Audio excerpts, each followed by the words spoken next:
আমার আর গাইতে হচ্ছে না।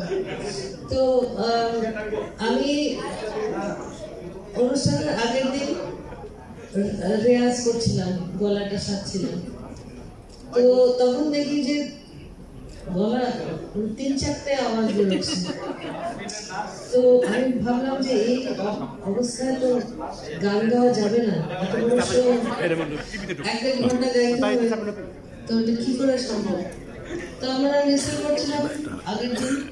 তো আমার মিউজিশিয়ানদেরকে বললাম যে আরে ভাই, আমার তো গলার অবস্থা খুবই খারাপ, প্রচন্ড কাশি, মানে কাশতে কাশতে একদম শেষ হয়ে যাচ্ছে, তার মধ্যে ঠান্ডাও লেগেছে। তো কি করবো এখন, গাইতে গেলে তো 3-4টা সুর বেরোচ্ছে।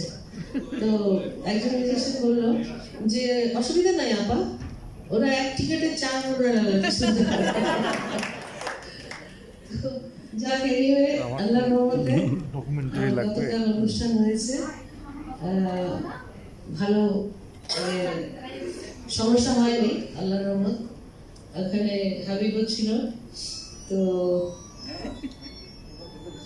আসলে প্রতি বছরই আমাকে বলে যে আপনি আসুন, আমাদের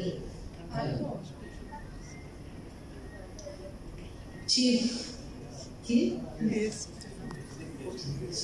গেস্ট। তো এতবার এসেছি যে এখন মনে হয় চিফ গেস্ট থেকে চিফ পেস্ট হয়ে গেছি না। থ্যাংক ইউ, একজনই বললো, বাকিরা কেউ।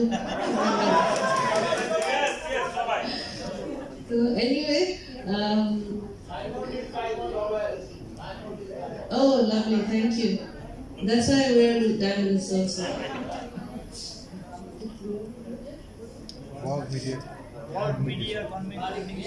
World Media Communications কে অনেক ধন্যবাদ, বারে বারে আমাকে